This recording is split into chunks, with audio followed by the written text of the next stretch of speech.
6 tips on how to stay ahead of your competitors in the consulting business. Consulting Success in Research and International Development Series, Episode 2. Are you a new consultant trying to make your mark? Or perhaps you are already consulting, but you want to get more contracts? Whatever stage you are at, we are sharing our top 6 tips on how to stay ahead of the crowd that hundreds of consultants have found useful. First things first, be very clear about your individual strengths. These include your knowledge, your skills, what you like doing, what you don't. Click on the link below for a free checklist with questions you can ask yourself to help identify your strengths and weaknesses.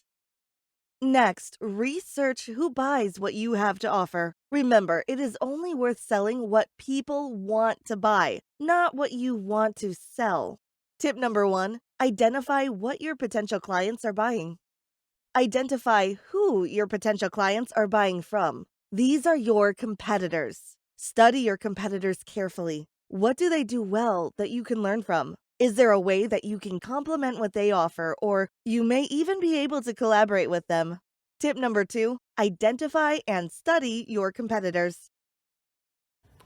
Yeah, we have, here at Institute for Development, the research firm that I lead in Sierra Leone, there are two of our competitors that I always wanted to work with, Institute for Governance Reform and Dallin Development Consultants.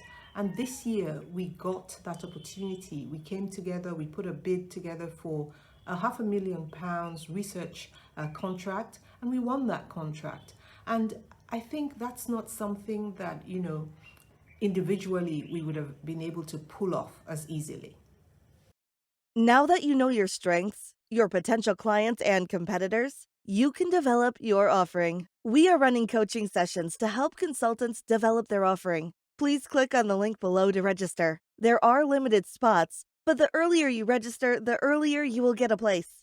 Tip number 3, develop a clear offering.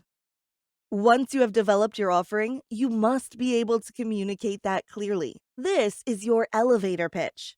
Listen to how this experienced consultant describes her offering.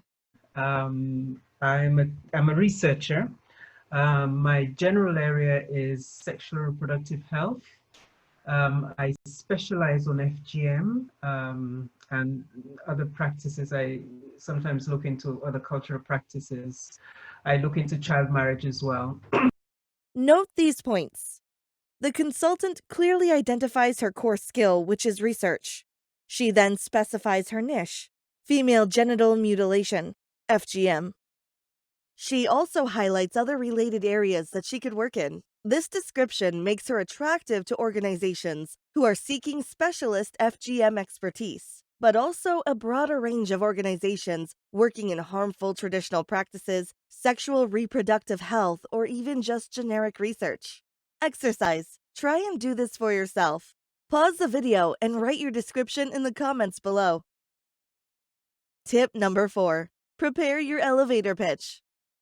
From the research side as well is, for us is, and I'm sure it is for others also, just keeping abreast of what's topical in your area is also for us very important to be able to quickly, sometimes I'm asked, in less than a week, how it is always, can you draft a concept note?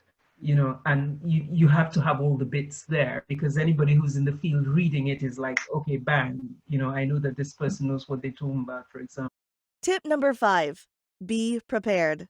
Think slightly ahead of the major problems in your field. What do you anticipate would be needed? Are there other sectors or countries that have experienced what is happening in your sector or country?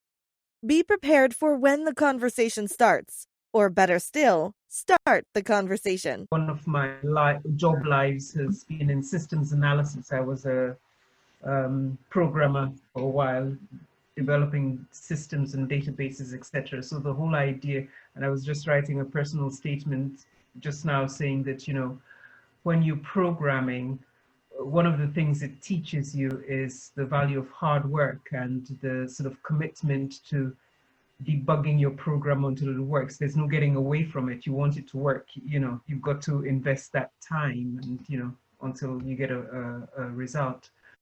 If you found this video useful, please like and subscribe to the channel. Remember to hit the notification bell so you'll know when we upload other videos like this.